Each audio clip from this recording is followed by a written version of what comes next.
अस्सलाम वालेकुम, आवाज आ रही है भाई सबको? अस्सलाम वालेकुम स्टूडेंट्स, आवाज आ रही है भाई सबको? जी बेटा, आवाज और स्क्रीन सबके पास क्लियर आ रही है तो मुझे बताइए। ठीक है सारे बच्चे, जल्दी जल्दी बेटा। ठीक है, ओके ओके। अस्सलाम वालेकुम, कैसे हैं आप लोग? ठीक हैं? अनफास, अयान, खुनसा, हसन अली, ठीक है सारे? ठीक है भाई। राबिया, जैन, बेटा ये मोटो जी करके कोई आ रहा है, अपना नाम रीनेम कर लो यार, अच्छा थोड़ी लगेगा मोटो मोटो बोलने के में, हैं? सही है, अपना नाम रीनेम कर लो, अच्छा सा नाम होगा कोई, माशाल्लाह। सही है, चलो भाई। अच्छा, पिछली क्लास में हमने माशाल्लाह वेन डायग्राम पढ़ा था और आज इंशाल्लाह हम 17.5 पे जाएंगे और 17.5 जो है वो इस चैप्टर की लास्ट एक्सरसाइज है। अच्छा, तो देखो भाई, सबसे पहली चीज़ जो है ना, 17.5 एक बहुत ही इंपॉर्टेंट चीज़ है जो आगे जाके हमारे पास इस्तेमाल भी होती है काफ़ी जगहों पे। तो बच्चों, इसके अंदर जो है ना जो चीज़ें हम पढ़ेंगे वो बहुत अच्छे से समझनी है आपने। तो मैं हर क्लास में बोलता हूँ हर चीज़ इंपॉर्टेंट है, लेकिन ये कुछ ज़्यादा इंपॉर्टेंट है। ठीक है, हर लिहाज से इंपॉर्टेंट है। और इसके अंदर आप याद रखिएगा कि इसमें से सवालात बहुत बनते हैं पेपर में, मतलब कभी कोई MCQs बन जाता है, कभी कोई और सवाल बन जाता है, मतलब ये कि सवालात इसके अंदर बनते हैं। तो देखो, इसके अंदर सबसे पहली चीज़ जो है ना वो हमारे पास क्या चीज़ है, वो है ऑर्डर्ड पेयर। ऑर्डर्ड पेयर क्या चीज़ है, क्या होता है, इससे क्या सवाल बनेगा, ये सब मैं आज आपके सामने यहाँ पे डिस्कस करूँगा। ठीक है, अब देखिए यहाँ पे हमारे पास जो ऑर्डर्ड पेयर होता है वो क्या होता है, पेयर ऑफ नंबर होता है। ठीक है, पेयर ऑफ क्या होता है, नंबर होता है। In which order is maintained is called ordered pair। सही सर, मतलब ऑर्डर्ड पेयर को मेंटेन करना मतलब क्या है? मतलब ये बेटा कि इसमें एक चीज जो है ना वो फिक्स कर दी गई है कि जो दो रियल नंबर होंगे A और B, तो पहले नंबर पे A जो होगा वो X कहलाएगा और दूसरे नंबर पे जो B होगा वो Y कहलाएगा। हमारे पास ना दो तरह के, एक तरह का सिस्टम होता है जिसको हम कहते हैं कार्टेशियन सिस्टम, जिसमें आपके पास एक लाइन यूं होती है तो एक लाइन यूं होती है, देखिए ऐसे। तो ये हमारे पास कहलाता है क्या है, कार्टेशियन प्लेन कहलाता है। मतलब ये y एक्सिस है, ये x एक्सिस है, तो इसका मतलब ये दो तरह के नंबर्स हमारे पास होते हैं, एक y का और एक x का। तो बच्चों, अगर आपके पास इस ऑर्डर को मेंटेन करना था तो उन्होंने इसको फिक्स किया कि भाई आप एक काम करें, पहले पोजीशन x को दे दें, दूसरी पोजीशन y को दे दें। मतलब ऑर्डर्ड पेयर में दुनिया में आप जहां पर भी ऑर्डर्ड पेयर लिखा हुआ देखेंगे उसके अंदर क्या होगा कि आपके पास जो दो नंबर होंगे उनमें पहला वाला हमेशा x होगा और दूसरा वाला हमेशा क्या होगा, y होगा। देखिए यहां लिखा हुआ ना, a is called the first component and और element b is called second component। Second component मतलब ऑर्डर्ड पेयर के अंदर पहला वाला नंबर हमेशा x को रिप्रेजेंट करेगा और दूसरा वाला नंबर हमेशा किसको रिप्रेजेंट करेगा, y को रिप्रेजेंट करेगा। तो ये बात सबको क्लियर हो गई। ऑर्डर्ड पेयर का मतलब दो रियल नंबर को रखना, यानी कि जिसमें पहले की पोजीशन x कहलाती है और दूसरे की पोजीशन क्या कहलाती है, y कहलाती है। मेरे सामने अगर कोई लिख कर देगा मुझे 2,3 और ये ब्रैकेट ऑर्डर्ड पेयर का होता है, तो ये पहले नंबर को मैं x बोल दूंगा, दूसरे नंबर को मैं क्या बोल दूंगा, y बोल दूंगा। तो ordered pair is maintaining the order of two variables, first one is called x, second one is called y। बात सबको क्लियर हो गई? जल्दी से बताओ। ठीक है, ऑर्डर्ड पेयर का मतलब एक ऐसा ऑर्डर्ड पेयर जिसके अंदर आप ऑर्डर्ड को मेंटेन करें, सही है, और उसमें पहले वाले और दूसरे वाले की पोजीशन फिक्स हो, that is called the ordered pair.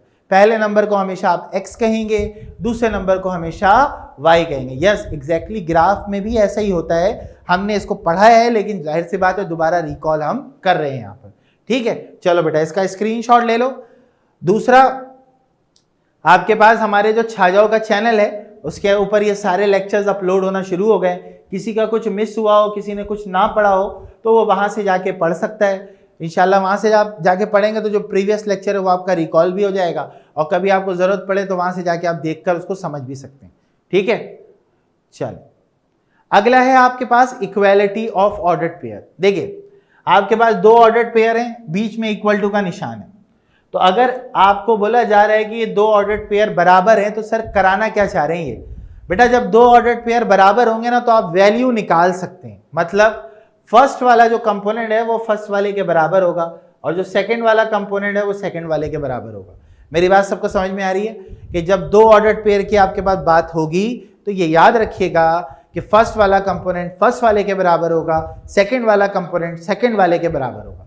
ठीक है, तो a is equal to x हो जाएगा और b इज इक्वल टू क्या होगा, y हो जाएगा। तो आप बच्चों को मैं एक छोटी सी एग्जांपल बताता हूं कि x, y is equal to 2, 3 है। तो कोई बता सकता है x की वैल्यू क्या है और y की वैल्यू क्या है? जल्दी से बताओ, कोई बता सकता है x की वैल्यू क्या है, y की वैल्यू क्या है?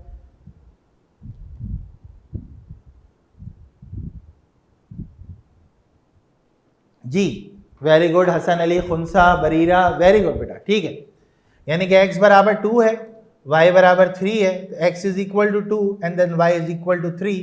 That is the answer of this question.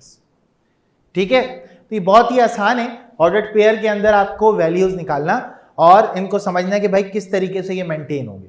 अब बच्चों आपकी जो एक्सरसाइज है ना उसके अंदर इसके क्वेश्चंस दिए हुए हैं और ये पेपर में आ जाते हैं। सबसे बड़ा मसला क्या है कि पहले ये MCQs जैसे क्वेश्चन होते थे, जैसे अभी मैंने आपको ये कराया, इस जैसे सवाल उठा के देता था, बोलता था सॉल्व कर दो, कोई प्रॉब्लम नहीं होती थी। लेकिन अब थोड़ा सा उसने लेवल को अप किया है, अपना भी और आपका भी। तो अब आपको वो क्वेश्चन किस तरीके से देगा वो अभी अगली स्लाइड में आपको नजर आएगा। ठीक है, देखिए 17.5 है ये। आप लोगों में से अगर लोगों के पास बुक मौजूद है तो वहां देखेंगे आप। अब आपको बोल रहा है क्या बेटा कि आपके पास x और y की वैल्यू निकालो जबकि ये ऑर्डर्ड पेयर तुम्हारे सामने मौजूद है। तो बेटा इसको करने का तरीका क्या है, पहले आप लिखिएगा सॉल्यूशन और यहां पे लिखिएगा आप by equality of ordered pair, by equality of ordered pair. सही है, a, b is equal to c, d, ऐसा ही होता है ना। तो हम ये कहते हैं कि a is equal to b, c होगा and then b is equal to d होगा, ऐसा ही होगा।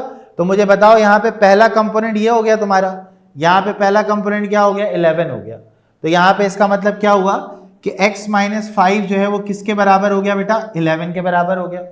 फर्स्ट कंपोनेंट के बराबर हो गया, सेकंड कंपोनेंट के बराबर होगा, यानी कि ये इसके बराबर है और ये इसके बराबर है। यानी कि ये हमारे पास क्या हो गया, यहां पर हमारे पास 10 इज इक्वल टू हो गया y - 7। बेटा ये पहला स्टेप सब बच्चों को समझ में आ गया। कुछ बच्चों ने माशाल्लाह जवाब भी दे दिए, वेरी गुड बेटा, बेहतरीन हो गया, वेरी गुड जी। -5 इधर जाके +5 हो जाएगा, 11 और 5 इनको मिलाएंगे तो 16 बन गया। सही है, वेरी गुड। सारी मसद ने पूरी कैलकुलेशन मुझे करके दी है माशाल्लाह से। माइनस से उधर जाके प्लस हो जाएगा तो y की वैल्यू बच्चों कितनी आ गई, 17 आ गई। तो आपके पास x और y निकल कर आ गया। आखिर में आप इसको यूं लिख भी सकते हैं 16,17 will be the right answer. हाँ भाई, सब बच्चों को क्लियर हो गया ये?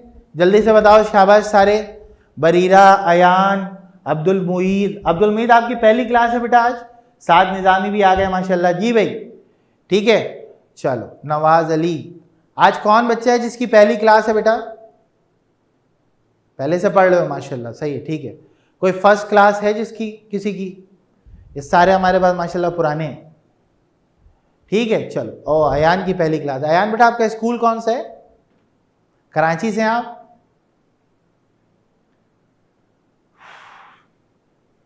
उस्मान पब्लिक, ठीक ठीक, सही। चलिए, आपको कैसे पता चला हमारी क्लासेस का? मोटो जी, बेटा अपना नाम तो चेंज कर लो। अच्छा नाम बता दो तुम, मैं यहां से चेंज करवा देता हूं। चलो नोट कर लो भाई इसको, डन। नवाज अली की भी फर्स्ट क्लास है बेटा। स्कूल कौन सा नवाज तुम्हारा? द एजुकेटर स्कूल, ठीक है, सही है। चलो भाई आगे चलें, नेक्स्ट।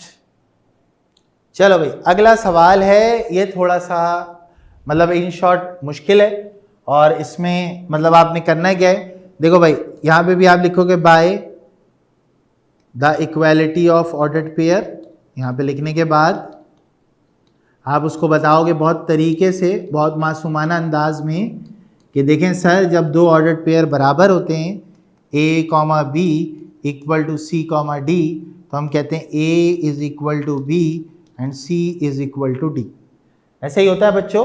तो देखो ये पहला कंपोनेंट है, ये भी पहला कंपोनेंट है, तो ये दोनों आपस में क्या होंगे, बराबर हो जाएंगे। सही है बेटा, पहला कंपोनेंट पहले कंपोनेंट के बराबर हो जाएगा। अयान, बरीरा, खतीजा, नवाज, बेटा आप लोग में खुनसा, क्लियर बेटा, कि पहला कंपोनेंट पहले कंपोनेंट के क्या होगा, बराबर हो जाएगा। ठीक है, इसको बना दो इक्वेशन नंबर 1। सही है बच्चों, ठीक है, ओके। उसके बाद 5x plus Y equal to क्या हो जाएगा, 16। ठीक है भाई, अब करना क्या है सर, वैल्यू तो निकल नहीं रही, तो बेटा एक काम करो, तुमने एक मेथड पढ़ा है जिसके थ्रू हम क्या कर सकते हैं, वेरिएबल की वैल्यू निकालते हैं, जिसको हम कहते हैं सब्स्टिट्यूशन। क्या कहते हैं हम इसको, सब्स्टिट्यूशन। आप क्या करो, यहां से y की वैल्यू को अलग कर लो। देखो ये प्लस है, इस तरफ जाके क्या होगा, माइनस हो जाएगा। बोलो हाँ या ना, ऐसे ही होगा। सही है, y है प्लस 5x, उधर जाके क्या होगा, माइनस 5x हो जाएगा। ऐसे ही होगा। अयान, बरीरा, अब्दुल मोईद, हाँ बेटा ऐसे ही होगा। अब आपने क्या करना है कि पुट करना है इक्वेशन नंबर 2 को इक्वेशन नंबर 1। सही है, अब क्या करोगे, यहां पे 2x लिखा तुमने, माइनस 3y लिखा, इक्वल टू 3 हो गया। x को वैसे ही रखना है, y की जगह पे रखना है 16 माइनस 5x। देखो इसको जब तुम मल्टीप्लाई करोगे, माइनस प्लस माइनस 48 हो गया, माइनस माइनस प्लस 15x हो गया। यहां तक की बात सबको क्लियर भाई? जल्दी से देख के बताओ सारे। 15 और 2 17 हो गया भाई। 15x में 2x जमा करो, और 3 में जब 48 जमा करोगे, माइनस इधर आके क्या हो गया, प्लस हो गया। तो 17x इज इक्वल टू 51 हो गया। x की वैल्यू कितनी आ गई, 3 आ गई।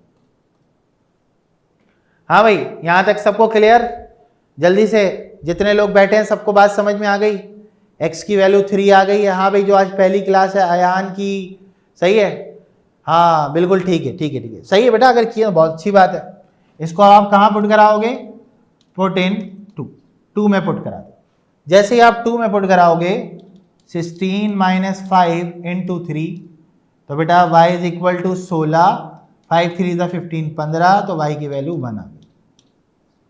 x comma y is equal to कितना आ गया भाई, 3,1। This is your final answer. ठीक है, सबको समझ आ गया भाई? बहुत ही आसान सा सवाल था ये। अयान, खतीजा, बेटा आप लोग सबको समझ आ गया, क्लियर हो गई बात? कोई मसले वाली बात तो नहीं है।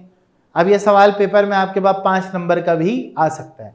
तो ये 5 मार्क का क्वेश्चन ये आ सकता है। बहुत ही आसान सा रूल था इसका, जो हमने यहाँ पे पढ़ा है। ठीक है, जब भी 2 ऑर्डर्ड पेयर बराबर होंगे, याद रखिएगा कि पहला कंपोनेंट पहले वाले के बराबर होगा, दूसरा कंपोनेंट दूसरे वाले के बराबर होगा। सॉल्व करेंगे, हाँ ये ग्राफ वाला ही है। अगर किसी बच्चे ने ग्राफ ढंग से पढ़ा हुआ है तो उसको अलग से करने की जरूरत नहीं पड़ेगी। ठीक है, चलो जल्दी से नोट करो, फिर हम आगे चलते हैं। फटाफट नोट कर लो जल्दी से, शाबाश। हाँ भाई, नोट कर लिया? डन? हाँ भाई डन है, सबने नोट कर लिया? आगे चलूं? चलो भाई, अगला आपके पास है कार्टेशियन प्रोडक्ट। ठीक है, कार्टेशियन प्रोडक्ट क्या होता है? ठीक है, देखिए कार्टेशियन प्रोडक्ट जो होता है ना, वो एक्चुअली में क्या होता है। सबसे पहले तो मैं आपको एक बात बता दूं, कार्टेशियन प्रोडक्ट एक्चुअली में नंबर ऑफ रिलेशन हमें निकाल के दे रहा होता है। तो कार्टेशियन प्रोडक्ट के अंदर होता है ये कि 2 सेट होते हैं, एक वो ए होता है, एक क्या होता है, बी होता है, और 2 नॉन एम्प्टी सेट होते हैं। और कार्टेशियन प्रोडक्ट को A with B denoted by A cross B लिखते हैं। ए मल्टीप्लाई बाय बी नहीं कहते इसको, इसको क्या कहते हैं, ए क्रॉस बी कहते हैं। तो ए क्रॉस बी जो है ना, वो एक्चुअली में क्या बता रहा होता है, कार्टेशियन प्रोडक्ट को बता रहा होता है।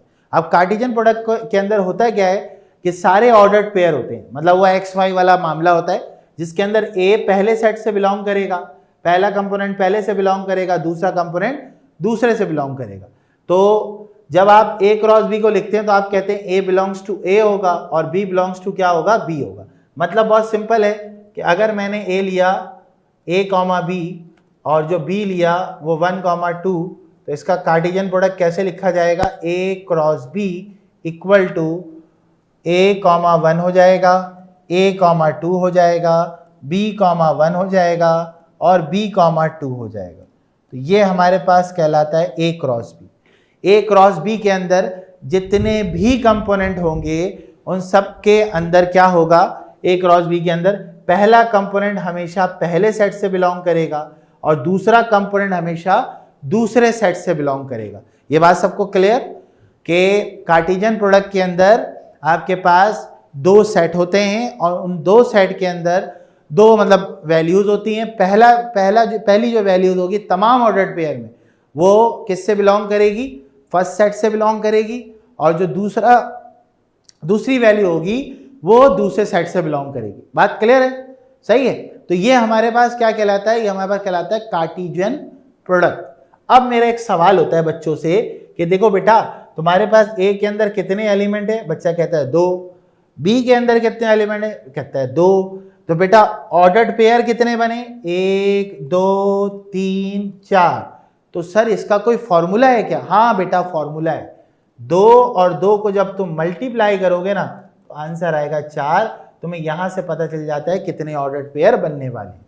मतलब अगर एक सेट के अंदर 2 एलिमेंट है, दूसरे के अंदर 3 एलिमेंट है, तो ए क्रॉस बी के अंदर कितने ऑर्डर्ड पेयर जनरेट होंगे, जल्दी से बताओ।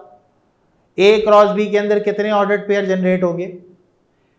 यस एग्जैक्टली, सही है। तो ये बात सबने याद रखनी है, मतलब सवाल के अंदर भी, एमसीक्यूज के अंदर भी, कि जब आप पहले सेट के एलिमेंट को तादाद को दूसरे सेट के एलिमेंट की तादाद से मल्टीप्लाई करेंगे तो आपको नंबर ऑफ ऑर्डर्ड पेयर की तादाद का पता चल जाएगा। सही है, मतलब बिना बनाए आप ये बता सकते हैं कि कितने number of ordered pair generate होंगे। क्लियर है बात सबको? ठीक है, चलो इसका स्क्रीनशॉट ले लो फिर आगे चलते हैं। कार्टेशियन प्रोडक्ट सबको समझ में आ गया भाई? इसी तरह याद रखो कि ए क्रॉस बी और बी क्रॉस ए क्या दोनों बराबर होंगे? क्या ये दोनों बराबर हो सकते हैं? ए क्रॉस बी और बी क्रॉस ए दोनों सेम होंगे क्या? नहीं, मेरे हिसाब से तो सेम नहीं होंगे बेटा, क्योंकि अगर तुम ये देखो ना, ए बी और बी ए, तो अगर मैं यहां पे 1 2 लूंगा और यहां पे ये 2 1 लूंगा तो क्या ये दोनों इक्वल थोड़ी हैं? इसका x1 है, इसका x2 है, इसका y2 है, इसका y1 है, कैसे बराबर होंगे? मतलब ए क्रॉस बी कभी भी बी क्रॉस ए के बराबर नहीं हो सकता। ठीक है, तो ये अपने जहन में बैठा लें आप कि कार्टेशियन प्रोडक्ट के अंदर अगर आप तरतीब को आगे पीछे करेंगे तो इसका मतलब वो आंसर वहां से बिलोंग, मतलब बराबर नहीं कहलाएगा, है तो वो कार्टेशियन प्रोडक्ट ही लेकिन बराबर नहीं कहलाएगा। ठीक है, चल जल्दी से भाई इसका स्क्रीनशॉट ले लो फिर आगे चलते हैं।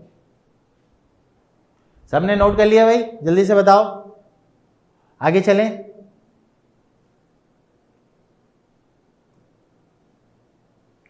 चलो बेटा,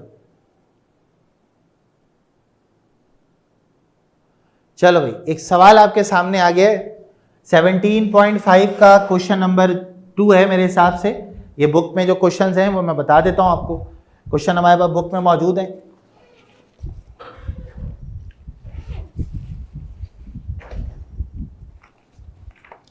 ठीक है, 17.5 का ये क्वेश्चन नंबर 2 है और इसमें आपने बताना है कि नंबर ऑफ एलिमेंट जो होंगे ना वो कितने होंगे, आपको बता दिया गया है। सही है, तो जब इसको आप सॉल्व करेंगे जस्ट लाइक एमसीक्यूज वाला क्वेश्चन है। सही है, मुझे बताओ भाई पी के अंदर कितने एलिमेंट्स हैं? 10 हैं। और क्यू के अंदर कितने एलिमेंट्स हैं? 15 हैं। तो कौन बताएगा भाई पी क्रॉस क्यू में कितने एलिमेंट होंगे? मतलब नंबर ऑफ ऑर्डर्ड पेयर कितने होंगे भाई? जल्दी से बताओ। स्क्रीन नहीं आ रही, क्या करो भाई? आ जाएगी, परेशान नहीं। आ गई? चल, हाँ अभी मैंने आपको बताया था नंबर ऑफ एलिमेंट की तादाद निकालने के लिए दोनों के नंबर ऑफ एलिमेंट को मल्टीप्लाई कर दो। कितने एलिमेंट होंगे पी क्रॉस क्यू के अंदर? 150 एलिमेंट्स होंगे।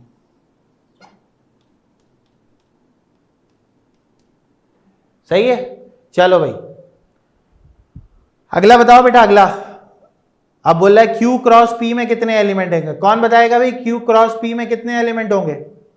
How many element in Q cross P?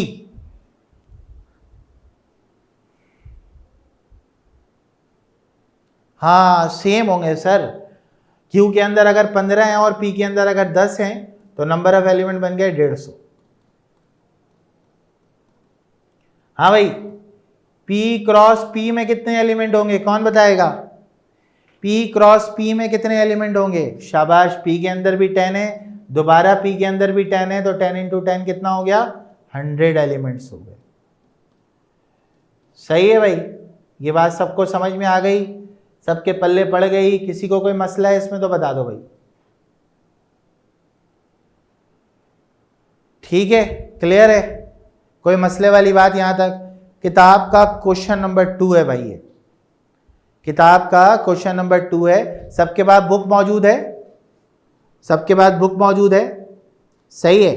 अगले हफ्ते आप लोग मुझे 17.5 की वर्किंग कॉपी पे करके रखेंगे आप लोग सारे, और यहाँ जब क्लास शुरू होगी तो आप लोग मुझे वो पेज जो है वो यहाँ पे स्क्रीन पे शो कर देंगे। ठीक है, जूम पे ऑप्शन होता है, इमेज आप देख दीजिएगा मुझे, मैं देख लूँगा कि भाई आपने किया नहीं किया। ठीक है, चलो, सारी मसद ने कुछ इमेज भेजी है, हाँ ठीक है सही है। चलो भाई, अच्छा भाई, अच्छा एक अनाउंसमेंट आप लोगों से ये करनी है बेटा कि आपकी एक क्लास जो है ना वो ईद की छुट्टियों की वजह से मिस हो गई थी मैथ्स की। सही है, हाँ कोई बात नहीं बेटा, जिसमें भी किया आप दिखा दीजिएगा। तो अब संडे वाले दिन एक एक्स्ट्रा क्लास है आपकी मैथ की 5 बजे से लेके 6 बजे तक। रिमाइंडर आपको हमारी एडमिन कर देगी। इंशाल्लाह उस दिन हम नया चैप्टर स्टार्ट करेंगे, तो गायब नहीं होइएगा, नुकसान होगा आपका। ठीक है, तो संडे वाले दिन 5 to 6, संडे 5 to 6 एडमिन की तरफ से रिमाइंडर भी आपको आ जाएगा। तो इंशाल्लाह उस दिन क्लास हम कंडक्ट करेंगे। ठीक है, चलिए भाई, हो गया यहाँ तक? चलो जल्दी से नोट करो। ओके की रिपोर्ट है, आगे चलते हैं।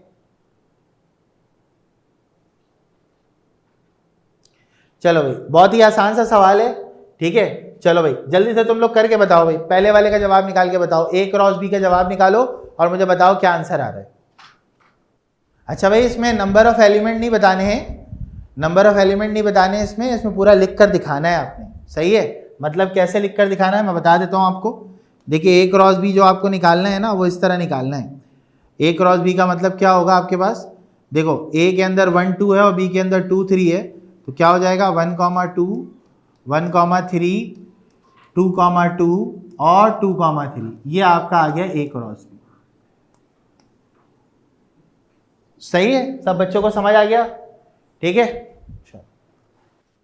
जी मेरे बच्चों, हो गया भाई, दूसरा वाला पार्ट हो गया बेटा। A intersection B cross A intersection C, बहुत ही बच्चे वाला भाई, सबने कर लिया? जल्दी से बताओ। चलो, सबका जवाब आ गया मेरे ख्याल से, 1 2 1 3 2 2 2 3, गुड हो गया, पहला पार्ट तो कंप्लीट हो गया। अब देखो, अब क्या निकालना है तुमने? A इंटरसेक्शन B निकालना है। A इंटरसेक्शन B कैसे निकालोगे? 1 2 आ गया, इंटरसेक्शन 2 3 आ गया, तो मेरे बच्चों जवाब आ गया 2। ऐसे ही है, A इंटरसेक्शन B। अब आप निकालोगे A इंटरसेक्शन C और फिर उनका कार्टेशियन प्रोडक्ट ले लोगे। A आ गया 1 2 और C आ गया 1 3 और 5। मेरे बच्चों क्या जवाब आएगा? इंटरसेक्शन C का 1 आएगा, हैं सारे 1 आएगा जवाब। तो बेटा अब तुमने जो कार्टेशियन प्रोडक्ट निकालना है वो किसका निकालना है? A इंटरसेक्शन B और cartesian product A intersection C equal to क्या आया मेरे बच्चों? 2 आया और यहाँ पे क्या आया? 1 आया। तो क्या होना चाहिए बेटा कार्टेशियन प्रोडक्ट? 2 1। यहीं पे इनका किस्सा हो गया खत्म, है ना भाई? ऐसे ही होगा सारे बच्चे, सबको बात समझ में आ गई? तो इस तरीके से हम लोग क्या करते हैं बेटा, कार्टेशियन प्रोडक्ट को निकालते हैं। बहुत ही आसान होता है ये, कोई इतना मुश्किल काम नहीं होता, बड़े आराम से आप जो है वो कार्टेशियन प्रोडक्ट को लिख सकते हैं। ठीक है, अच्छा देखो, ये हमारे पास कार्टेशियन प्रोडक्ट का सवाल था। इससे पहले मैंने आपको कार्टेशियन प्रोडक्ट समझाया, नंबर ऑफ एलिमेंट निकालना सिखाया, फिर नंबर ऑफ एलिमेंट से अब मैंने आपको इसका सवाल करा दिया। क्या हुआ, सबको समझ आ गया? ये टॉपिक सबको क्लियर? जल्दी से बताओ, शाबाश सारे, फटाफट बताओ। हाँ भाई जल्दी से बताओ, शाबाश। ठीक है, अच्छा भाई, आज जो है ना हमने एक काम और करना है, वो है फंक्शन वाला, बहुत ही इंपॉर्टेंट चीज़ है, वो अभी मैं अगली स्लाइड में आपको दिखाऊंगा। ठीक है, जल्दी से स्क्रीनशॉट ले लो इसका फटाफट, ताकि हम आगे बढ़ सकें। हाँ बेटा, ये क्वेश्चन नंबर आपके पास पार्ट 5 है, ये 3 का पार्ट 5 है ये। मैंने 2 करके लिखा है क्योंकि मैं तो अपनी तरतीब से चलता हूं, आप लोग बुक में मार्क कर लिया करें इसको। चलो भाई,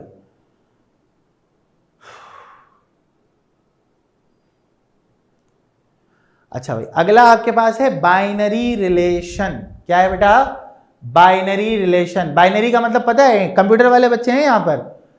बाई का मतलब क्या होता है? 2, सही है। और बाइनरी का मतलब होता है 2 नंबर्स, वेयर 2 नंबर्स, हम उसको क्या बोलते हैं फिर? बाइनरी कहते हैं, सही है। हाँ, क्या कह रहे हो बेटा?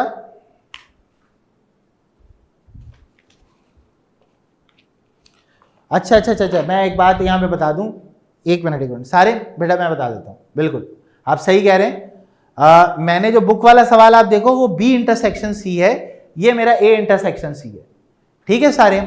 इसीलिए मेरा और आपका जवाब डिफरेंट आ रहा होगा, जो बुक में जवाब है वो डिफरेंट आ रहा होगा, ठीक है। चलो, अच्छा भाई देखो बेटा, बाइनरी रिलेशन क्या होते हैं?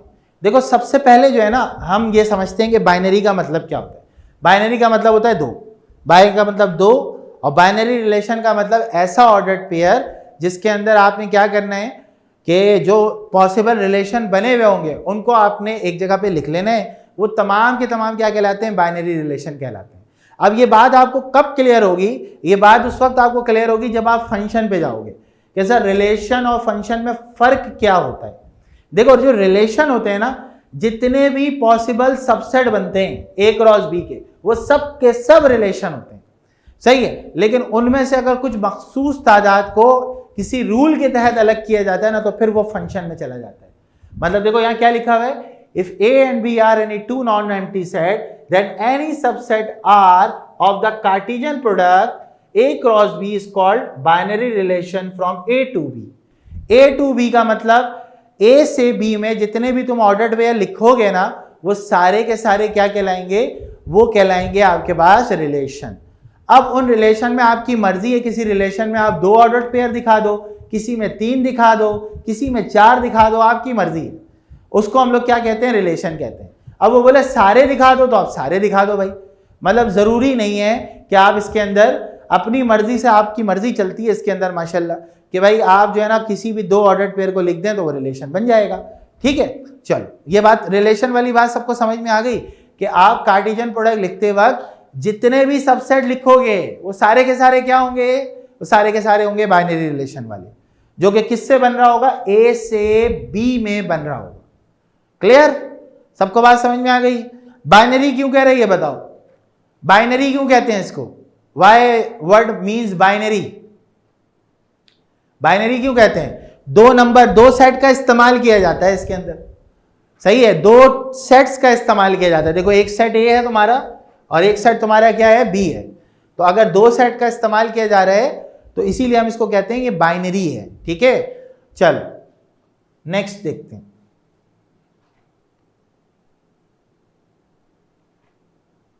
हाँ भाई, अगला लिखा हुआ एक सेट है 5,6, 1,2, 3। रिलेशन बताइए A क्रॉस B के। कितने बताने हैं सर?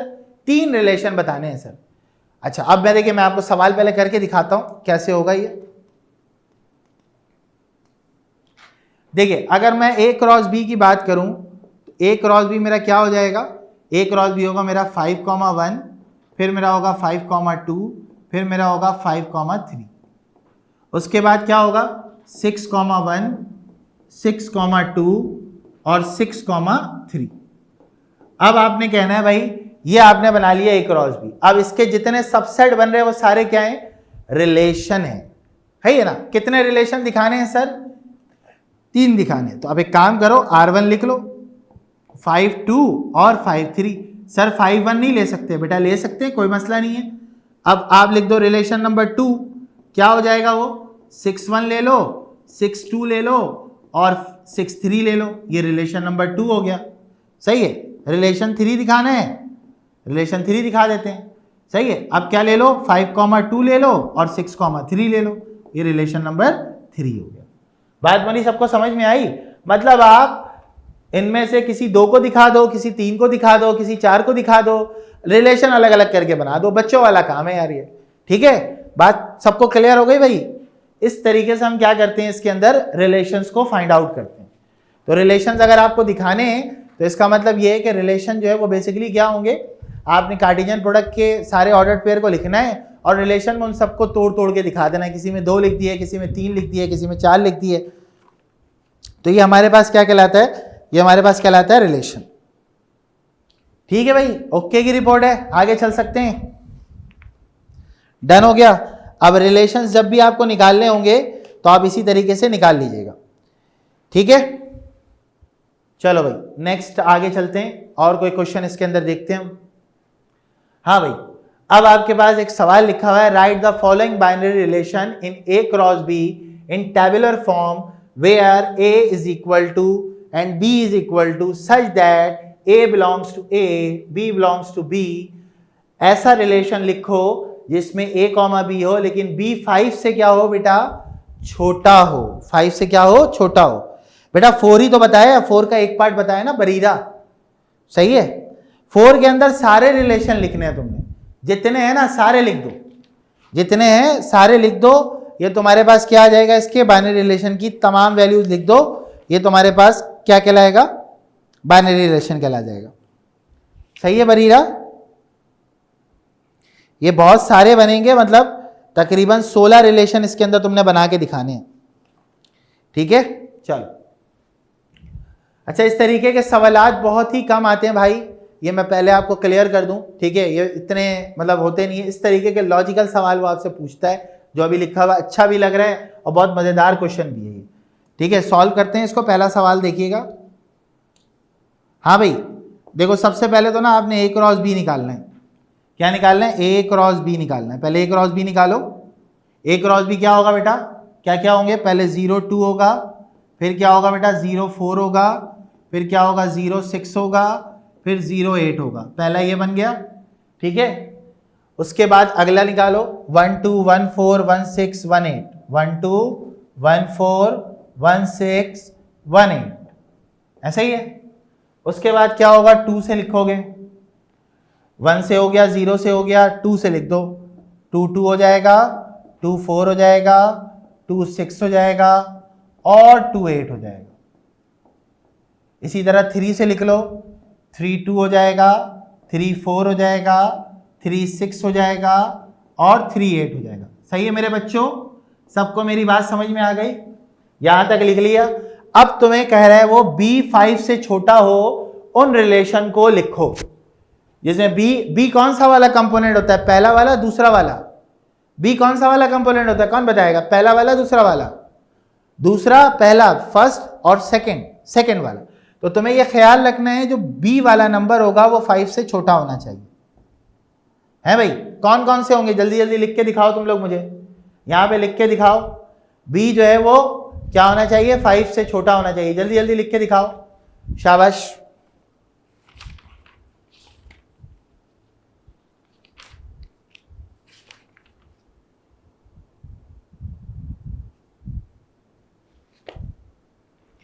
भाई खुनसा तो बहुत एक्टिव है माशाल्लाह, बहुत ज़बरदस्त बेटा, बेहतरीन है। हाँ भाई, पहला क्या होगा 0 2, दूसरा क्या होगा 0 4। बेटा B 5 से छोटा होगा तो 4 वाला तो लिखेंगे ना। इसी तरह 1 2 और 1 4 और बेटा 2 2 भी होगा, ठीक है चलो, 2 4 भी हो गया, चलो 3 2 भी हो गया मेरे बच्चों, 3 4 भी हो गया, चलो। ये तुम्हारा पहले सवाल का जवाब आ गया R1 का। हाँ भाई, सबको समझ आ गया, जल्दी से बताओ, सबको समझ आ गया। मतलब दूसरे वाला नंबर क्या होना चाहिए, 5 से छोटा होना चाहिए। सही है, चलो। दूसरा है A + B 9 के बराबर हो। मतलब ऐसे ऑर्डर्ड पेयर ढूंढो जिनका सम 9 बन रहा हो। मतलब A और B को जमा करें तो 9 आंसर आ जाए। बताओ भाई कौन कौन से होंगे, दोनों को जमा करने पे 9 आना चाहिए, दोनों को जमा करने पे 9 आना चाहिए। जल्दी से बताओ, हाँ जल्दी जल्दी ढूंढो सारे। 1 8 इनको जमा करोगे 9 आ जाएगा, 3 6 जमा करोगे 9 आ जाएगा। और कोई है जिसको जमा करें तो 9 आ जाए, नहीं है ना। तो इसका मतलब क्या हुआ कि आपके पास आंसर क्या बना, 1 8 बना और सर 3 6 बना। जी बेटा, जी मेरे बच्चों, समझ आ गया भाई सबको? हाँ भाई शहजादों सारे, हाँ भाई बच्चों सबको क्लियर? हाँ भाई बरीरा, हुंसा, खतीजा, हाँ भाई क्लियर है? साद, शाबाश। और भी है, साद कह रहे हैं सर एक और भी है। कहाँ है भाई? 4 और 5 दिख रहा है आप लोग को यहाँ पर कहीं? साद बेटा इसी में से देखना है, देखो इसमें कहीं दिख रहा है साद? बेटा 4 और 5 तो है ही नहीं ना यहाँ पर, 5 तो हमारे ऑर्डर पेयर के रिलेशन में ही नहीं है। जो यहाँ पे होगा उसमें से देखना है 9 बन रहा नहीं बन रहा। चलें जी, हो गया यहाँ तक? नोट कर लिया सब बच्चों ने? कोई मसला, कोई परेशानी यहाँ तक सब बच्चों को समझ में आ रहा है? आगे चलूं? ओके चलो भाई स्क्रीनशॉट ले लो, आगे चलते हैं। बरीरा बेटा आप बाकी क्वेश्चन भी देखोगे बुक में ना, इसी तरीके से बन रहे होंगे। आगे चलते हैं। हाँ भाई अगला आपके पास है domain and range. Domain and range मैं आपको ना बहुत आसान करके समझाता हूँ। देखिए पूरी कहानी अंग्रेजी में मैंने लिखी है। Let R be a binary relation from set A to B. मैंने कहा ठीक है, the domain of R denoted by DOM of R is the set of first component of all the ordered pair of R। मैं आपको आसान उर्दू में समझाता हूं कि ये होगा क्या। सही है? हाँ वेरी गुड। आपके पास एक ऑर्डर्ड पेयर लिखा हुआ है, सही है? ये लिखा हुआ है मिसाल के तौर पर, ये रिलेशन लिखा हुआ है। इसमें जितने भी पहले नंबर है ना 1 2 3, ये सारे के सारे क्या कहलाते हैं? डोमेन कहलाते हैं। डोमेन बोले तो X। और जितने दूसरे वाले नंबर है ना 4 हो गया, 5 हो गया, 6 हो गया, ये सब क्या कहलाते हैं? रेंज कहलाते हैं। बात समझ में आई सबको? Domain is the first number and range is the second number. बस डोमेन एक्स को कहते हैं, रेंज वाई को कहते हैं। ये याद रखोगे बेटा, बाकी आगे जाके बहुत काम आता है। डोमेन क्या होता है? Domain is the first number and range is the second number. किसके अंदर सर? रिलेशन के अंदर। जो आर का आपने ऑर्डर्ड पेयर का जो कंपोनेंट बनाया होगा उसके अंदर जो पहला नंबर होगा ऑर्डर्ड पेयर में वो एक्स होगा, जो दूसरा नंबर होगा वो क्या होगा? वाई होगा। डोमेन एक्स को कहते हैं, रेंज किसको कहते हैं बच्चों? वाई को कहते हैं। ठीक है भाई, चलो जल्दी से इसका स्क्रीनशॉट लो, आगे चलते हैं। सही है? मैथ आसान लग रही है तुम लोग को? ये बताओ, यहां पढ़ने के बाद आसान लग रही है? मुश्किल तो नहीं लग रही है? समझ आ जाता है तुम लोग को आसानी से? हैं? चलो ठीक है ठीक है ठीक है, गुड है, बस सही है। मुश्किल है क्या साथ? हैं? मुश्किल है? मुश्किल तो नहीं है यार, सीधी सीधी कहानियां हैं। कहानी तो सीधी सीधी आती है सब, है ना? चल ठीक है, सही है। स्कूल स्टार्ट नहीं होना है अभी आप लोगों का?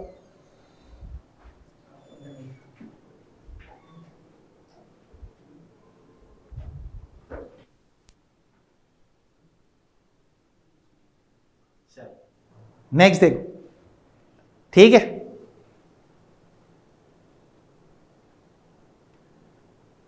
चलो भाई एक सवाल है हमारे पास। एक रिलेशन आपको दिया हुआ है और वो आपसे कह रहा है रेंज मालूम करो अगर डोमेन यहां पे दी हुई है।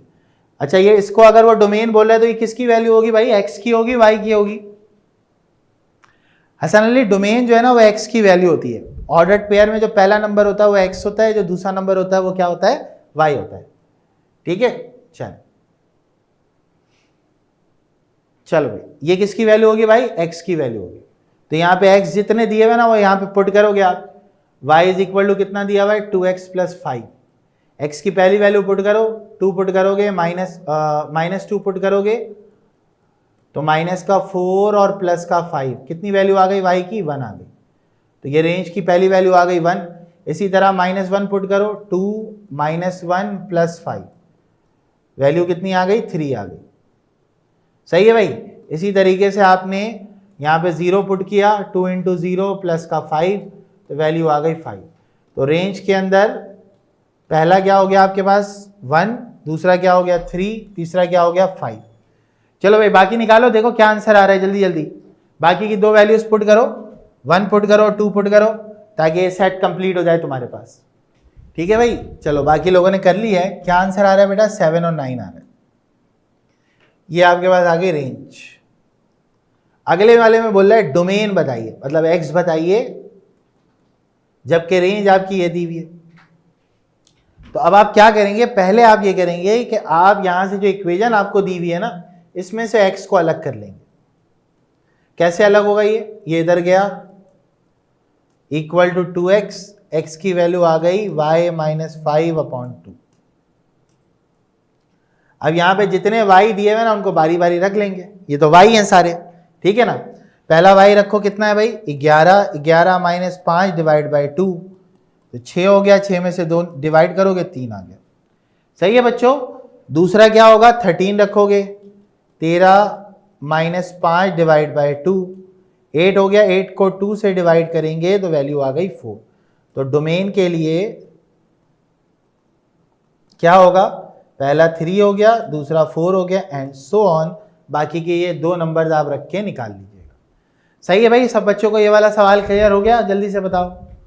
हाँ भाई, डोमेन से रेंज निकाला और रेंज से क्या निकाला हमने, डोमेन निकाल लिया। हाँ भाई, सारे बच्चे बात समझ में आ गई बेटा, जल्दी से बताओ सारे। ठीक है, बरीरा, साद, अयान, खतीजा, मेरे बच्चे जल्दी जल्दी बताओ बेटा।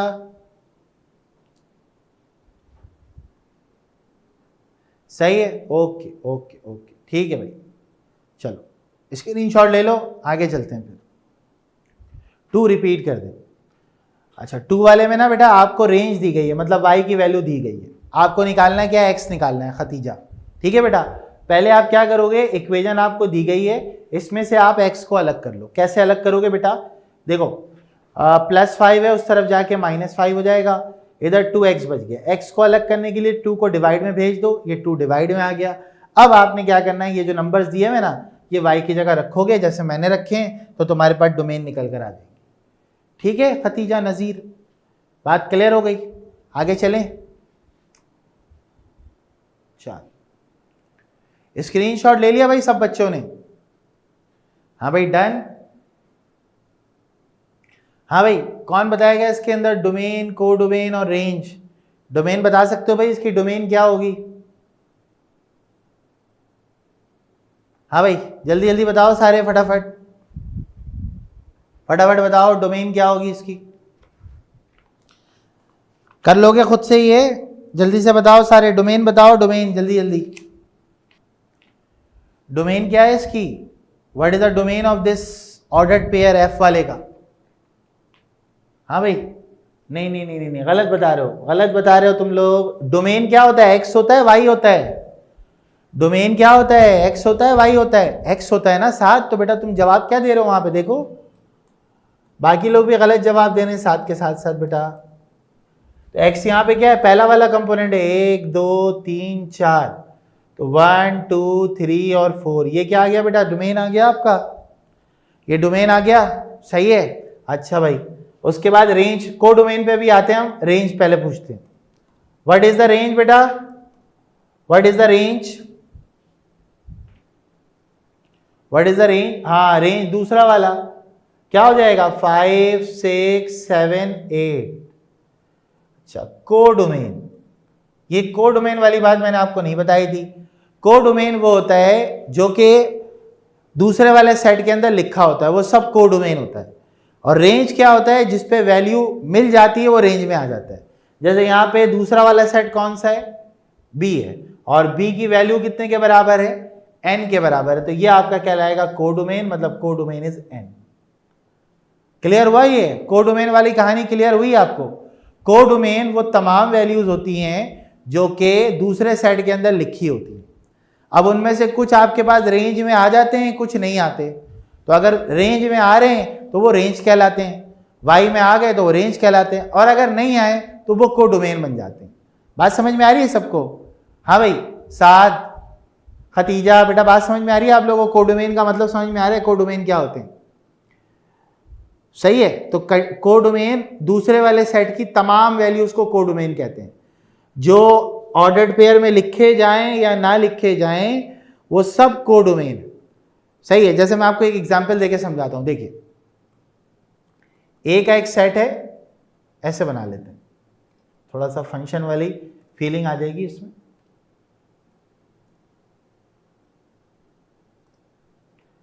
देखिए मैंने बनाया 1 2 3 4, यहाँ बनाया 1 2 3 4 5, ये ए हो गया, ये बी हो गया, आपने कहा ये और लास्ट वाले को भी यहीं से मिला दिया मिसाल के तौर पर।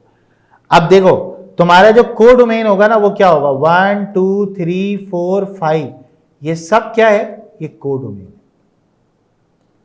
रेंज क्या होगा, जिन पे एरो लग गया 1 2 3 और 4, समझ गए। अब्दुल मुईद, अयान, ये बहुत बच्चों को समझ में नहीं आता, ये इसीलिए बहुत आसान से मैंने करके समझाया आपको कि देखिए जो दूसरे सेट के अंदर जितना कुछ लिखा होता है ना वो सब कोडोमेन होता है, और जिन पे आपकी मैपिंग हो जाती है, मतलब जिन पे आंसर आ जाता है, वो क्या कहलाता है, रेंज कहलाता है।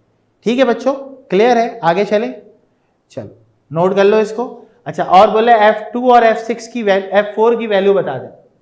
हाँ भाई, F2 की कितनी वैल्यू है, ये लिखी हुई है ना, 2 वाले 2 6 है, F2 2 6 हो गया,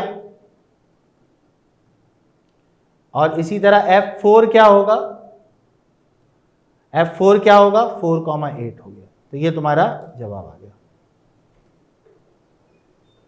सही है बच्चों, क्लियर है भाई सारे। हाँ भाई शहजादो, सबको बात समझ में आ गई, जल्दी से बताओ। F2 इज इक्वल टू 4 और F4 इज इक्वल टू 8, मतलब ये लिखकर दिखाना था आपने, सही है। आप इसको यूं भी लिख सकते थे, अगर आप इस तरह नहीं लिखना चाह रहे तो F2 इज इक्वल टू 6 हो जाएगा और F4 इज इक्वल टू 8 हो जाएगा। ठीक है, इस तरह ना लिखो, किताब में भी ऐसे ही लिखा हुआ है शायद। ठीक है भाई, चलो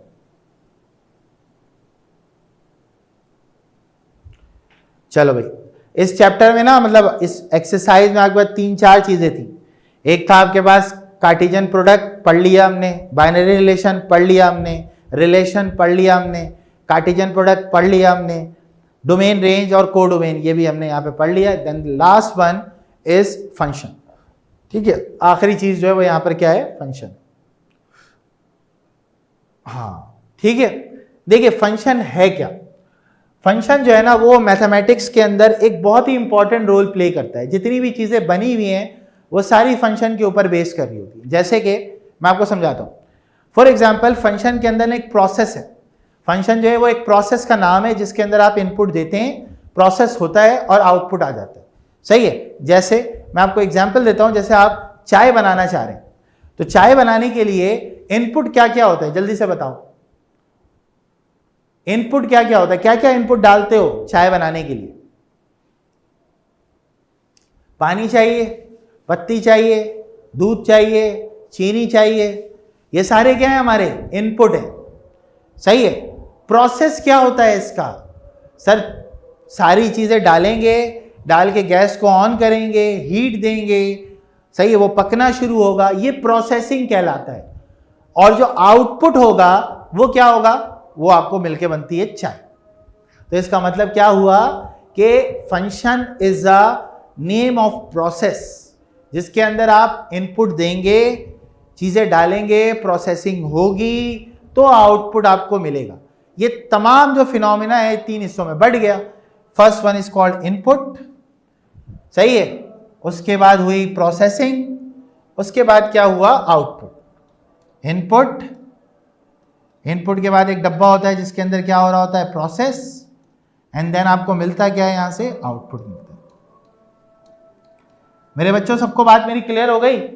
इनपुट, इनपुट से प्रोसेसिंग, प्रोसेसिंग से क्या होगा, आउटपुट, सही है। अब वो कहता है कि भाई देखें, रूल होता है, रिलेशन होता है जिसमें 2 सेट होते हैं, ठीक है। For instance area of a circle is related with R, मतलब जो फंक्शन होता है ना उसके अंदर आपको लाजमी सी बात है, एक में इनपुट करेंगे और एक आउटपुट आपको देगा। जैसे हम लोग कहते हैं x is the input and y is the output, ये दोनों मिला के फंक्शन बनाते हैं। ये क्या करते हैं, फंक्शन बनाते हैं। तो मैंने आपको ये समझाया यहाँ पर कि देखिए फंक्शन किस जो है ना वो फिनोमिना का नाम है। इनपुट, इनपुट से प्रोसेसिंग, प्रोसेसिंग से क्या होगा, आउटपुट।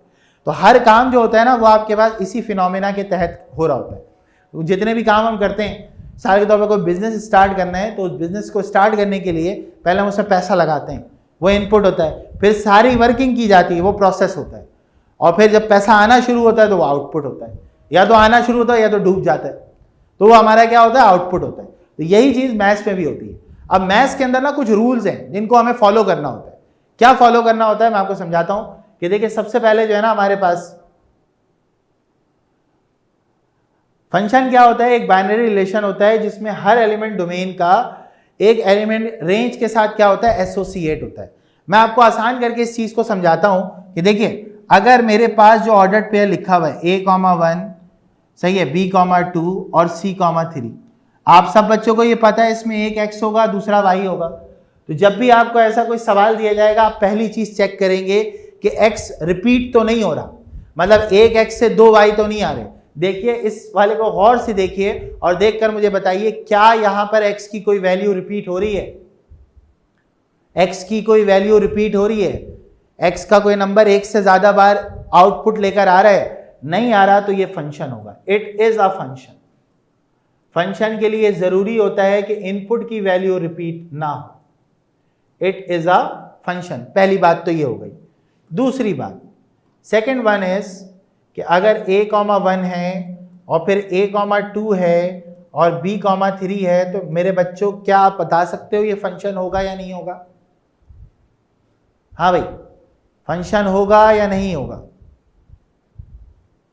सारे बच्चे भाई, अब्दुल मोईद, आयान, साद, हाँ भाई फंक्शन होगा ही है? नहीं होगा। क्यों नहीं होगा? क्योंकि देखो इसमें x की एक नंबर दो बार आ गया है, तो इसीलिए it is not a function. ये बात सबको क्लियर भाई?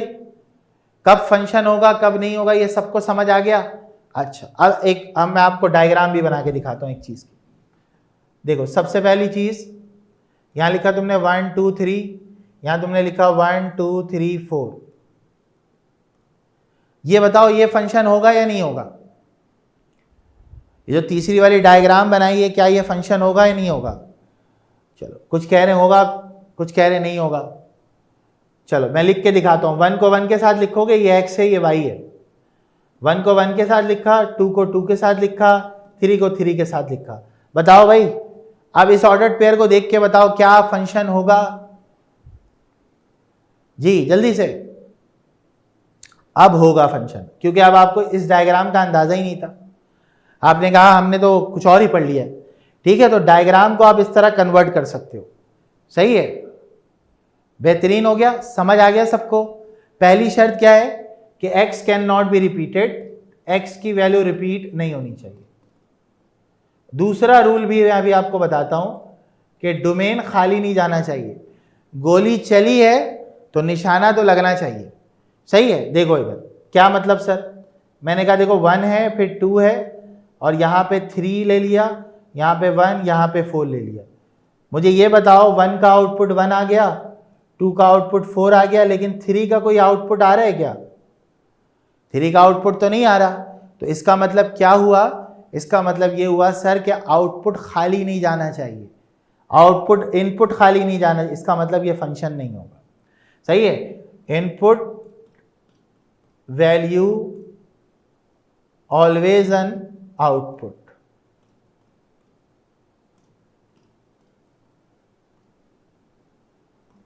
समझ रहे हो भाई? इनपुट वैल्यू में हमेशा आउटपुट आना चाहिए। पहला x रिपीट नहीं होना चाहिए, दूसरा इनपुट का आउटपुट हर हाल में आना चाहिए। ये बात सबको क्लियर हो गई भाई? सारे बच्चों को कॉन्सेप्ट समझ में आ गया?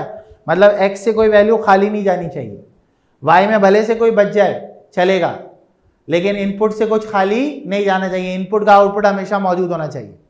हाँ भाई सारे बच्चे जरा मुझे एक रिप्लाई कर दो, सबको बात समझ में आ गई? जल्दी से बताओ, शाबाश, फटाफट।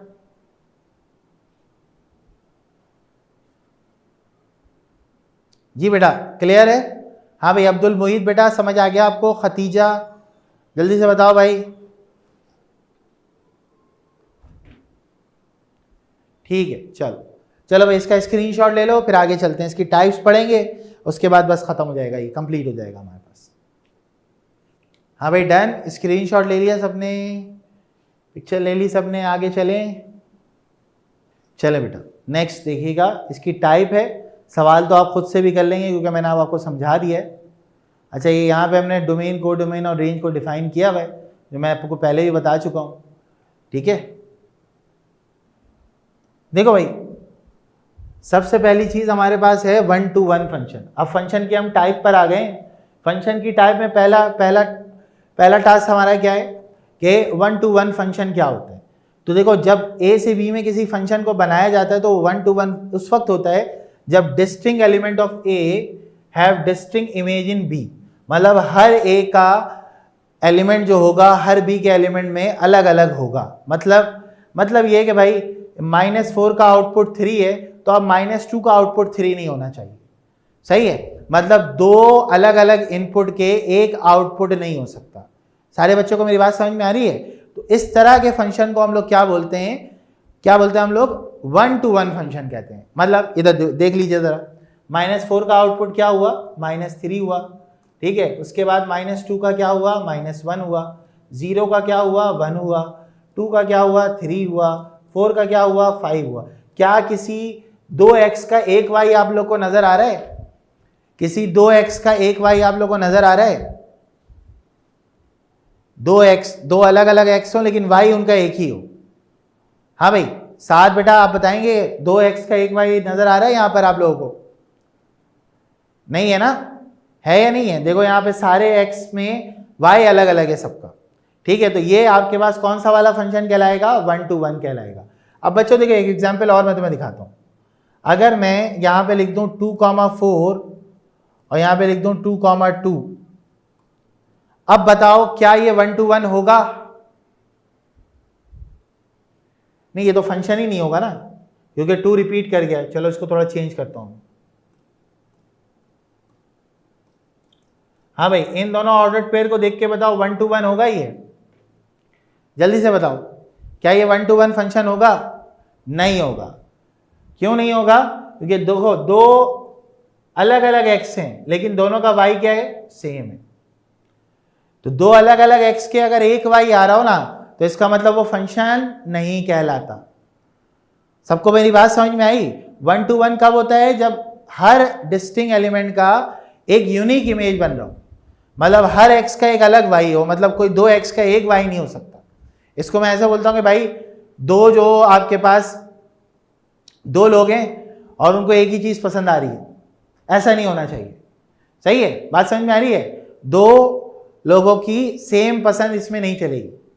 क्लियर है भाई बात सबको? ठीक है, चल नेक्स्ट चलते हैं आगे। इसका स्क्रीनशॉट ले लो भाई जल्दी से, शाबाश। 1 to 1 का डन। चलो आगे चलते हैं। चलो भाई, अगला देखो, अगला है तुम्हारे पास इनटू फंक्शन। अच्छा ये बताओ, इनटू फंक्शन में और 1 to 1 में तुम्हें क्या फर्क नजर आ रहा है? तुम लोग खुद बताओ जल्दी से। नहीं, स्टेटमेंट को पढ़ो, क्या लिखा हुआ है? a to b में एक फंक्शन बनेगा जिसकी रेंज जो है ना वो प्रॉपर सबसेट होगी। याद है एक चीज मैंने बताई थी तुम लोग को, प्रॉपर इम्प्रॉपर, याद है कुछ? मैंने कहा था देखो, ये जो होता है ना, a इज इक्वल टू 1 2 और b इज इक्वल टू 1 2 3। ठीक है, तो a b का सबसेट होगा अगर a के तमाम एलिमेंट b में आ जाए और b a से बड़ा हो जाए। b a से क्या हो जाए? बड़ा हो जाए, तो वो प्रॉपर सबसेट कहलाता है। तो ये बताओ, a के तमाम एलिमेंट b से मैप हो रहे हैं लेकिन b a से क्या है? बड़ा है। b a से क्या है? बड़ा है। इस वजह से ये फंक्शन क्या कहलाता है? इनटू फंक्शन कहलाता है। मैं इसको और आसान कर देता हूं। देखो, तमाम एलिमेंट की मैपिंग यहां पर हो गई। क्या ये 1 to 1 है? पहले मुझे ये बताओ, क्या ये 1 to 1 है? हाँ भाई सारे बच्चे जल्दी जल्दी। बरीरा के अलावा अब्दुल मोईद, आयान, खतीजा, बेटा क्या ये 1 to 1 फंक्शन है ना? क्योंकि हर डिस्टिंक्ट एलिमेंट की एक आपको इमेज नजर आ रही होगी। सही है। और ये बताओ, क्या 1 to 1 में कोई एलिमेंट बचा था हमारे पास पीछे वाले में? पीछे वाले अगर स्लाइड में देखूं तो देखो यहां पर कोई एलिमेंट बचा हुआ नजर नहीं आ रहा, देख रहे हो? लेकिन इसमें क्या हो रहा है? इसमें आपके पास एक एलिमेंट बच गया है। तो अगर कोडोमेन में एक एलिमेंट बच जाता है तो हम कहते हैं क्या कि ये इनटू फंक्शन है। 1 to 1 तो ये होगा, लेकिन उसके साथ साथ ये कौन सा फंक्शन कहलाएगा आपके पास? इनटू कहलाएगा।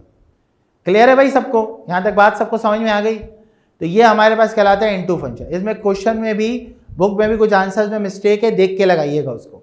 मैं आपको इसीलिए बार बार आपसे पूछ रहा हूं कि क्लियर हो गई बात। 1 to 1 में क्या होगा, हर एलिमेंट की जो इमेज है ना वो वहां नजर आएगी। इनटू में क्या होता है, रेंज जो है वो प्रॉपर सबसेट होना चाहिए, मतलब जो ए है उसके तमाम एलिमेंट बी में हो, लेकिन बी ए से बड़ा होगा, बी ए से क्या होगा, बड़ा हो जाएगा। ठीक है, चलो नेक्स्ट देखते हैं। अगला है इनटू एंड 1 to 1 फंक्शन।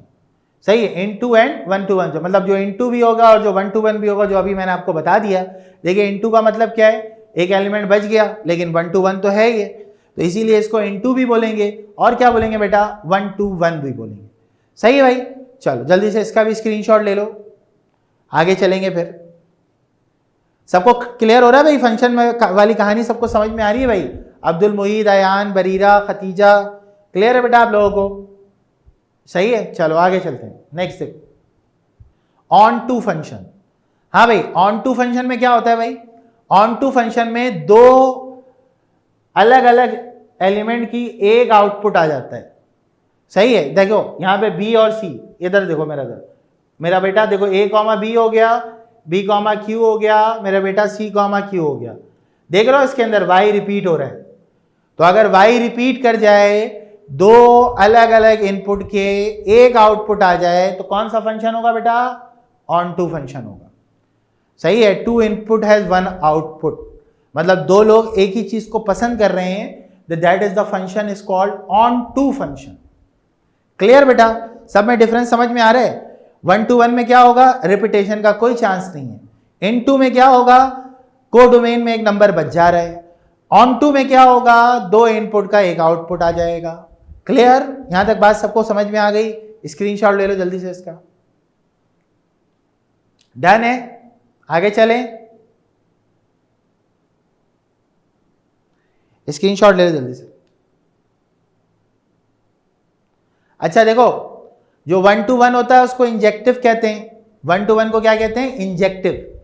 सही है, जो ऑन टू फंक्शन होता है वो आपकी किताब में लिखा हुआ है, उसको क्या बोलते हैं हम लोग, एक 1 to 1 है हमारे पास, एक हमारे पास क्या होता है, इनटू फंक्शन होता है। सही है,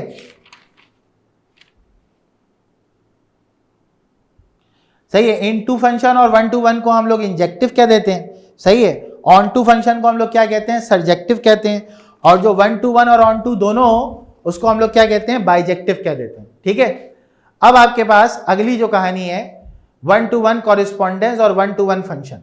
ठीक है, अच्छा 1 to 1 फंक्शन और 1 to 1 कॉरेस्पॉन्डेंस क्या होता है? देखो ये 1-1 कॉरेस्पॉन्डेंस है, मतलब हर एलिमेंट का वाई आपको नजर आ रहा है।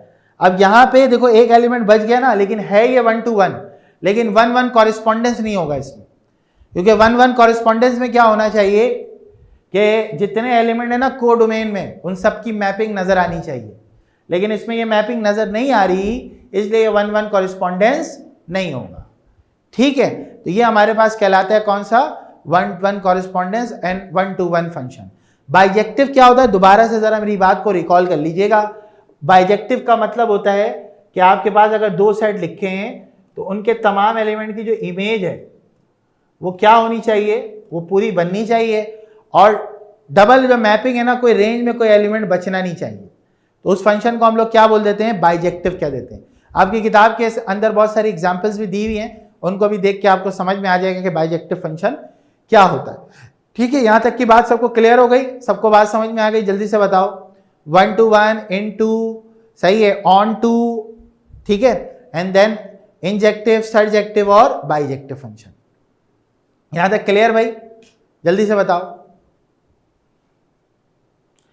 ठीक है, चलो मुझे ये देख के बताओ, रिलेशन नंबर 2 क्या फंक्शन होगा, रिलेशन नंबर 2 क्या फंक्शन होगा, जल्दी से देख के बताओ। बरीरा बेटा सही से देखो। हाँ भाई, साद, खतीजा, खुनसा, जल्दी जल्दी देख के बताओ मुझे, क्या ये फंक्शन होगा? नहीं होगा। हसन अली का जवाब आया बेटा, नहीं होगा। क्यों नहीं होगा भाई, जरा देखो, जरा ध्यान दो। ये x है, ये भी x है, ये भी x है, ये पकड़ा गया चोर। देखो रिपीट कर गया ये। जब ये रिपीट कर गया तो इसका मतलब ये कौन सा फंक्शन हो गया भाई, ये तो फंक्शन ही नहीं होगा, नॉट अ फंक्शन।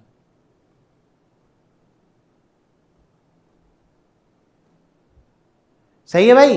इसी तरीके से आपने बाकियों को भी चेक करना है कि कौन सा फंक्शन है और कौन सा नहीं है, और टाइप मैंने आपको समझा दिया कि किस टाइप का फंक्शन किस तरीके से आपके पास होगा। ठीक है, क्लियर है सबको, ये बात समझ में आ गई भाई? हाँ भाई, बरीरा, खतीजा, खुनसा, साद, बेटा समझ में आ गया बेटा आपको? किसी टाइप में कंफ्यूजन है तो आप दोबारा से पूछ सकते हैं भाई, जल्दी से बताएं, किसी टाइप में किसी को कोई कंफ्यूजन तो नहीं है? सबको बात समझ में आ गई कि फंक्शन होता क्या है, किस तरीके से हम उस पर डील करते हैं? ठीक है, क्लियर है सबको? ठीक है, तो बेटा ये हमारे पास फंक्शन का लेक्चर था, और फंक्शन के लेक्चर के जो सवालात हैं ना, एक ही दो दिए हुए इसके अंदर एक्सरसाइज में आपके, वो सब मैंने आपको लेक्चर में बता दिए, आपने जस्ट मार्क करना है मेरे लेक्चर को देखकर। सही है, कुछ आंसर्स किताब में गलत भी लगे हुए हैं तो उनको भी देख लीजिएगा, वो गलत हैं, तो इस वजह से हम यहाँ पर, जैसे मैं एक सवाल आपको भी और दिखा देता हूँ इसके अंदर, देखिए एक R1 करके इसमें फंक्शन होगा जिसकी वैल्यू कुछ यूं दी हुई है, 0 2 है, 1 4 है, उसके बाद 2 6 है और 3 8 है। कोई बच्चा मुझे बताएगा कि ये फंक्शन होगा या नहीं होगा? पहले तो ये बता दो, क्या ये फंक्शन है या नहीं है? जल्दी से देखो, सही से देखो बेटा। हाँ भाई सारे बच्चे बेटा जरा मुझे बताओ, साथ बेटा आप बताओ, फंक्शन होगा या नहीं होगा? होगा, शाबाश। लेकिन बुक में लिखा हुआ ये फंक्शन नहीं है। अरे भाई यहाँ पर x 0 है, यहाँ पे 1 है, यहाँ पे 2 है, यहाँ पे 3 है, क्या दुश्मनी है तुम्हारी इससे जो ये फंक्शन नहीं होगा? ये तो फंक्शन होगा। सही है, ये फंक्शन क्यों होगा? क्योंकि आप यहाँ पे x रिपीट नहीं हो रहा। बेटा 8 देखो ना, कहाँ पर 2 बार है, कहाँ है? मुझे तो नजर नहीं आ रहा, मेरे पास तो R1 में यही लिखा हुआ है। सही है, एक ही है ना? हाँ चलो, तो इट इज अ फंक्शन। अब आप टाइप खुद से देखिएगा टाइप कौन सी होगी। तो ये हमारे पास जो है ना, ये बेसिकली किताब में मिस्टेक्स हैं ये सारी, तो ये आप लाजमी देख लीजिएगा, इस तरह की चीज़ आपको पता चल जाएगा कि भाई ये आपके पास जो है, जैसे एक क्वेश्चन इसमें और दिया हुआ है कि 1 1 कॉरिस्पॉन्डेंस है या नहीं है। तो देखो मैं लिख दे रहा हूँ 0 1 और 2, यहाँ पे लिख दिया मैंने 5 6 और 7। हाँ भाई ये 1 1 कॉरिस्पॉन्डेंस होगा नहीं होगा? 1 1 कॉरिस्पॉन्डेंस होगा नहीं होगा? जल्दी से बताओ, है ना? 1 1 कॉरिस्पॉन्डेंस का मतलब समझ में आया? 1 1 कॉरिस्पॉन्डेंस में मतलब आपके पास y के अंदर कोई एलिमेंट बचना नहीं चाहिए। तो y के अंदर कोई एलिमेंट अगर बचना नहीं चाहिए तो ये 1 1 क्या कहलाएगा? कॉरिस्पॉन्डेंस कहलाएगा। ठीक है, अच्छा भाई आप सब बच्चों को मैंने अनाउंस कर दिया है कि अब आपकी जो क्लास है वो इतवार वाले दिन इस हफ्ते एक्स्ट्रा होगी। ठीक है ना? एक्स्ट्रा में हम नया चैप्टर एक स्टार्ट करेंगे। ये चैप्टर हमारा इख्तिताम को पहुंच गया है, ऑलमोस्ट हमने सारी चीज़ें इसमें कर ली हैं। अब आपका काम ये, अगर आपने ढंग से पढ़ा हुआ है तो आप इसको बड़े आराम से इसके क्वेश्चंस भी कर लेंगे। ठीक है, तो बच्चों ये बहुत इंपॉर्टेंट चीज़ है कि एक चैप्टर हमारा यहाँ पे ख़त्म हो चुका है। ठीक है, अगला जो चैप्टर होगा मैं आपको बताऊंगा कि कौन सा चैप्टर हम पढ़ेंगे। दूसरी बात ये है भाई कि आप लोगों ने, मैंने आप लोगों को पहले भी ये बात कही थी कि आप लोग इस चीज़ को ज़्यादा से ज़्यादा शेयर करें। सही है? नहीं, सिर्फ इस हफ्ते होगी साथ, एक क्लास इस हफ्ते मुझे लेनी है क्योंकि मेरी एक क्लास मिस हुई थी, साद निज़ामी। ठीक है, और एक हो सकता है आगे वाले हफ्ते में भी मिस होगी, उम्मीद तो यही कि वो मिस हो जाएगी। ठीक है, आशूरा के जो मामला है उसके अंदर एक क्लास लाजमी सी बात है वो मिस होगी, क्योंकि अक्सर ऐसा होता है कि उस दिन इंटरनेट कनेक्शन का भी मसला होता है और मतलब ऑफ होता है, तो उस दिन भी हो सकता है क्लास मिस होगी, तो वो भी फिर मैं संडे को ही कंपनसेट करूँगा। तो बात कहने का मकसद ये है कि भाई जो लेक्चर आपका है वो यहाँ पे हमारे पास चैप्टर नंबर 17 का वो यहाँ पे ख़त्म हो गया। ठीक है, अब आपने करना ये है कि भाई आपने कॉपी पेस्ट का तरीके से काम करें ताकि आपको एक दफ़ा कॉपी बनानी पड़े, बार बार आपको कॉपी ना बनानी पड़े। सही है, जो चीज़ें आपने पढ़ी है यहाँ पे सब बच्चों को समझ में भी आई होंगी, क्योंकि मैं तकरीबन सवालात भी करा देता हूँ आपको, और लेक्चर तो देता ही हूँ मैं, इसके अलावा सवालात भी मैं आपको कंप्लीट यहाँ पे करवा देता हूँ। कुछ सवालात ऐसे होते हैं जो मैं स्किप करता हूँ, अगर आपको समझ नहीं आया तो अगली क्लास में पूछ लिया करें, उससे आपका भी कॉन्सेप्ट क्लियर हो जाएगा और जो चीज़ें फंसी हुई होंगी वो भी हो जाएंगी। ठीक है, तीसरी बात यह भाई कि आप लोग अपने, जाहिर सी बात आप लोग सारे सोशल मीडिया पे तो मौजूद होंगे, तो हमारी जो लेक्चर्स है ना वो सोशल मीडिया पे अपलोड भी हो रहे हैं। सही है, फेसबुक पे भी मिल जाएंगे आपको और यूट्यूब पे भी मिल जाएंगे। तो आपने इसको ना ज़्यादा से ज़्यादा बेटा शेयर कर देना है, सिर्फ अपनी वॉल पे आप शेयर करेंगे, और क्लास तो लाजमी सी बात है सबको पता चलता है कि भाई क्लास हो रही है, तो इससे दूसरों का भी फ़ायदा हो जाएगा, आपका तो माशाल्लाह से फ़ायदा हो ही रहा है। ठीक है, हाँ ठीक है, तो उसको आपने लाजमी क्या करना है, उसको आपने लाजमी अपने वॉल से शेयर ज़रूर कर देना है। फेसबुक पे कर दें, ठीक है, यूट्यूब से लिंक शेयर कर दें, इंस्टाग्राम पे शेयर कर दें। कोशिश करें ज़्यादा से ज़्यादा लोगों तक ये चीज़ पहुंच जाए, ठीक है। स्कूल में है तो स्कूल में भी आप कोशिश करें कि इस चीज़ को लाजमी ज़्यादा से ज़्यादा आप शेयर कर दें, ठीक है। तो ये हमारे पास जो है ना बहुत इंपॉर्टेंट है, हमारे लिए बहुत इंपॉर्टेंट है कि भाई जो चीज़ आप लोग पढ़ रहे हैं वो दूसरों तक भी लाजमी पहुंच जाए। तो बेटा यही लेक्चर को मैं यहीं ख़त्म कर रहा हूँ। इंशाल्लाह मिलते हैं नेक्स्ट वीडियो लेक्चर में, तब तक के लिए अल्लाह हाफिज़।